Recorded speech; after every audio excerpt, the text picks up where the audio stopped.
قالوا بلا یا رسول اللہ صلی اللہ علیہ وسلم، ضرور ہمیں باخبر کیا جائے۔ مومن کس کو کہتے ہیں؟ کیا 23 سال تک آپ نے ان کو مومنانہ اوصاف سے باخبر نہ کیا تھا؟ برابر آپ نے پہلے ہی دن سے ایمانی اوصاف سے اپنی امت کو متصف فرمایا، لیکن اس کے باوجود آپ نے حجۃ الوداع میں یہ سوال دہرایا، الا اخبرکم بالمومن، کیا میں آپ کو مومن کے بارے میں باخبر نہ کروں؟ قالوا بلا یا رسول اللہ صلی اللہ علیہ وسلم، ضرور ہمیں مومن کے بارے میں ضرور باخبر کیا جائے۔ تو آپ صلی اللہ علیہ وسلم نے جب مومن کے بارے میں اپنی امت کو باخبر کیا، آپ کو بھی اور مجھ کو بھی یاد رکھنے کی ضرورت ہے۔ قال المؤمن من امنہ الناس علی اموالہم وانفسہم، اللہ اکبر اللہ اکبر۔ جنہوں نے عربی پڑھا ہوگا ان کو میری بات ذہن میں آئی ہوگی، لیکن جنہوں نے عربی نہیں پڑھا ہوگا ان کے لیے ترجمہ کرنا لازمی اور ضروری ہے۔ من امنہ الناس، مومن اسی کو قرار دیا گیا ہے جس کے ذریعے انسانیت کو یہ اطمینان حاصل ہو، نہ صرف امت کو، جس کے ذریعے کس کو؟ انسانیت کو یہ اطمینان حاصل ہو کہ ہمارا جو جان ہے، ہمارا جو مال ہے، وہ اس مومن کے ذریعے ہمیشہ محفوظ و مامون رہے گا، محفوظ و مامون رہے گا۔ مجھے گھبرانے کی ضرورت نہیں ہے، مجھے مغموم ہونے کی ضرورت نہیں ہے، مجھے متفکر ہونے کی ضرورت نہیں ہے، مجھے ڈرنے کی ضرورت نہیں ہے۔ جب میرا ہمسایہ مسلمان ہے تو میرا مال بھی محفوظ ہے، تو میرا جان بھی محفوظ ہے۔ ایک روایت میں علی دمائہم، تو میرا خون بھی اس مسلمان سے محفوظ ہے۔ اللہ اکبر۔ کیا ہم ایسا کردار دکھانے میں کامیاب ہوئے؟ بس یہی میرا سوال ہے۔ آج کا جمعہ جو ہے، جتنے بھی حاضرین جمعہ ہے، ان سے میری گزارش ہے، کیا ہم ایسا کردار دکھانے میں کامیاب و کامران ہیں؟ کیا ایسا کردار ہم سے ظاہر ہو رہا ہے؟ آپ صلی اللہ علیہ وسلم سے کہا گیا، اگر کسی کو اللہ نے مال و دولت سے نوازا ہو، مال و دولت سے نوازا ہو، اس کے نوکر چاکر ہو، اس کے خادم ہو، ان کے ہاں خادمہ پائے جاتے ہو، ان کے ہاں خادم پائے جاتے ہو۔ ابو داؤد کا حدیث ہے، عبداللہ بن عمر، سب پڑھیے رضی اللہ تعالی، عبداللہ بن عمر اس حدیث مبارک کے راوی ہے۔ آپ صلی اللہ علیہ وسلم سے عرض کیا گیا، کم نعفو عن الخادم، اگر میرے ہاں کوئی خادم ہو، کوئی نوکر ہو، اگر اس سے غلطی سرزد ہو جائے، اگر اس کو یہ کام نہ آئے، وہ کام نہ آئے، اگر وہ غلطی پہ غلطی کرنے والا ہو، کم نعفو عن الخادم، یا رسول اللہ صلی اللہ علیہ وسلم، وہ بھی انسان ہی ہوتا ہے، خادم بھی انسان ہی ہوتا ہے۔ اگر خادم سے غلطی سرزد ہو جائے تو آپ ہمیں رہنمائی کیجئے، ہم خادم کو ایک دن میں کتنی بار معاف کریں؟ کم نعفو عن الخادم، جو ہمارا خادم ہو، نوکر ہو، مزدور ہو، اگر اس سے غلطی سرزد ہو جائے تو ایک دن میں ہم اپنے نوکر کو کتنی بار معاف فرمائے؟ فَسَّمَتَ عَنْهُ رسول اللہ صلی اللہ علیہ، رسول اللہ صلی اللہ علیہ وسلم نے جب سوال سنا، اس کے بعد آپ صلی اللہ علیہ وسلم نے خاموشی اختیار کی۔ اس سائل نے اپنا سوال دوسری مرتبہ دہرایا، کم نعفو عن الخادم، اگر میرے ہاں خادم ہو تو ایک دن میں اپنے خادم کو کتنی مرتبہ معاف کروں؟ فسمت عنہ رسول اللہ صلی اللہ علیہ وسلم، دوسری بار سوال سننے کے بعد بھی آپ صلی اللہ علیہ وسلم نے خاموشی اختیار کی۔ اس کے بعد سائل نے تیسری مرتبہ اپنا سوال دہرایا کہ ام نعفو عن الخادم، مجھے بتا دیجئے ایک خادم کو میں دن میں کتنی مرتبہ معاف کروں؟ تو آپ صلی اللہ علیہ وسلم نے تیسری مرتبہ سوال سننے کے بعد اس سائل سے کہا اوفو عنہ فی کل یوم 70 مرتن، اوفو عنہ فی کل یوم 70 مرتن۔ اللہ اکبر، اللہ اکبر۔ فرمایا ہر دن اپنے خادم سے 70 مرتبہ معاف کیا کرو، 70 مرتبہ معاف کیا کرو۔ اللہ اکبر۔ کیا ہم سے ایسا کردار اس وقت ظاہر ہو رہا ہے؟ یہ کردار ہم میں پایا جاتا ہے؟ اگر یہ کردار ہم میں عملاً پایا جانے والا کردار ہم اپنے آپ میں پیش کرے تو مجھے نہیں لگتا ہے کہ دنیا اسلام سے بھاگا ہوا آپ کو نظر آئے گا، بلکہ آپ کو ساری دنیا اسلام کے جھنڈے کے تلے وفادار و وفاشار نظر آئے گا، کیونکہ یہ دین رحمت ہے، دین شفقت ہے، دین محبت ہے۔ یہ تو انسانوں کے بارے میں آپ صلی اللہ علیہ وسلم نے ارشاد فرمایا۔ وقت تیزی کے ساتھ گزر رہا ہے، اس جمعہ کا آخری حدیث میں آپ کے سامنے پیش کرنے کی سعادت چاہتا ہوں، وہ یہی ہے۔ الادب المفرد آپ نے پڑھی ہوگی، امام بخاری کی ایک مشہور معروف کتاب الادب المفرد آپ نے پڑھی ہوگی۔ عبداللہ ابن عباس سب پڑھیے رضی اللہ عنہما، آپ رضی اللہ تعالی عنہ کہتے ہیں کہ ایک دفعہ رسول اللہ صلی اللہ علیہ وسلم ایک راستے سے گزر رہے تھے تو آپ نے دیکھا ایک آدمی نے بکری کو زمین پہ لٹا کے رکھا تھا، ایک پاؤں سے اور ایک ہاتھ سے اس بکری کو اس نے پکڑ کے رکھا تھا، دوسرے ہاتھ سے وہ اپنی چھری تیز کر رہا تھا۔ یہ بکری جو زمین پہ پڑی ہوئی تھی، یہ بکری اس کی طرف عجیب نظروں سے دیکھتی تھی۔ آپ صلی اللہ علیہ وسلم نے جب یہ منظر دیکھا تو آپ صلی اللہ علیہ وسلم سے رہا نہیں۔ یاد رکھنا، انسان تو اشرف المخلوقات ہے، لیکن جس دین کے ساتھ ہماری وابستگی ہے، جو دین ہمیں اللہ نے عطا فرمایا، جس دین کے ساتھ ہمارا رشتہ الحمدللہ اس وقت پایا جاتا ہے، اگر ہم عملی طور اس دین کے جو اعمال ہے، جو خصوصیات ہے، جو تعلیمات ہے، اگر وہ تعلیمات ہم دکھانے میں کامیاب ہوں گے تو میرا ایمان ہے ایک قلیل مدت میں ساری دنیا اسلام قبول کرے گی انشاءاللہ، ساری دنیا اسلام قبول کرے گی، کیونکہ دنیا باقی ناروں سے تنگ آ چکی ہے، چاہے کوئی بھی نعرہ ہو، لیکن زمانہ بڑی شوق سے سن رہا تھا، زمانہ بڑی شوق سے سن رہا تھا۔ ہم ہی سو گئے داستاں کہتے کہتے، ہم ہی سو گئے داستاں کہتے کہتے، جب وہ ہماری طرف دیکھتے ہیں تو ان کو اسلام کا عملی نمونہ ہمارے سے نظر نہیں آ رہا ہے۔ آپ صلی اللہ علیہ وسلم سے رہا نہیں، جب اس بکری کی طرف آپ نے نظر اٹھا کے دیکھا تو یہ بکری عجیب حالت میں اپنے مالک کی طرف دیکھتی تھی، تو آپ صلی اللہ علیہ وسلم نے ارشاد فرمایا افلا قبل ھذا، اے چھری کو تیز کرنے والے، کیا آپ کو یہ اندازہ نہیں رہا؟ کیا آپ کو یہ تعلیم یاد نہیں رہی؟ افلا قبل ھذا، آپ نے اس بکری کو زمین پہ لٹانے سے پہلے چھری کو کیوں تیز نہیں کیا؟ آپ نے اس کے ہوتے ہوئے چھری کو کیوں تیز کرنا شروع کیا؟ اتريد ان تميتها موتتين، حدیث کے الفاظ دیکھیے، ان الفاظ کو سنہری حروف میں لکھنے کی ضرورت ہے اور پھر اپنے کمروں میں بار بار دیکھنے کی ضرورت ہے۔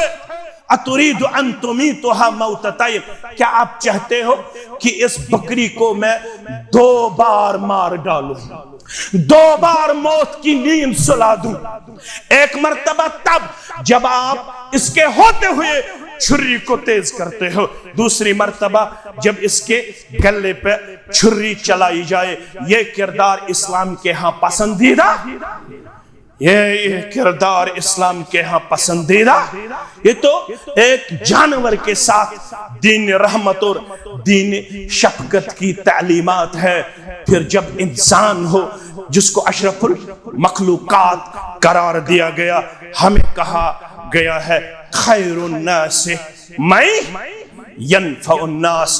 اگر آپ لوگ اپنے آپ کو اللہ کے ہاں، اگر آپ چاہتے ہو کہ ہم اللہ کے محبوب ترین بندوں میں شامل ہو جائے تو آپ کے لیے اور میرے لیے لازمی ہے ہم انسانیت کے لیے کچھ کریں، انسانیت کے لیے نفع بخش ثابت ہو جائے۔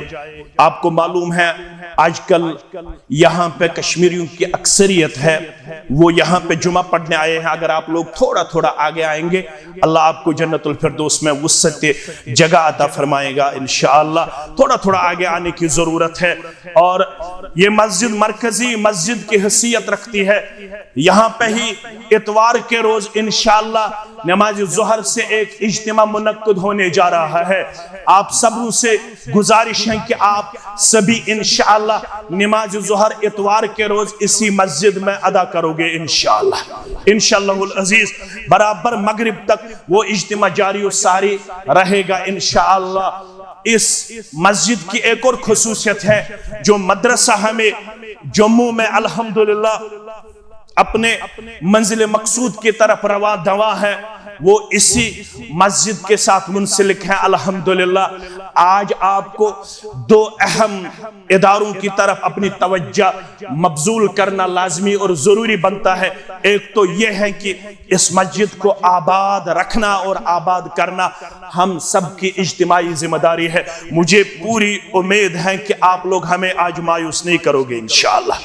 آپ لوگ انشاءاللہ بڑھ چڑھ کر مسجد کے چندے میں اپنا تعاون پیش کریں گے انشاءاللہ۔ جاتے جاتے اگر کسی کے پاس زکوٰۃ ہو، صدقہ ہو، خیرات ہو تو وہ انشاءاللہ مدرسے کے اکاؤنٹ میں وہ اپنا زکوٰۃ، صدقہ اور خیرات جمع کرے، تاکہ اس مدرسے کو ہم انشاءاللہ 4 چاند لگانے میں کامیاب و کامران ہو جائے۔ اللہ تعالی ہم سب کی پریشانی کو دور کرے۔ وآخر الدعوانا ان الحمدللہ رب العالمین۔ سبوں سے میری گزارش ہے کہ اس مسجد کے لیے آپ آج مکمل چندہ دیجئے تاکہ مسجد کی انتظامیہ پھولے نہ سمائے۔ اللہ تعالی آپ کو خیریت سے رکھے۔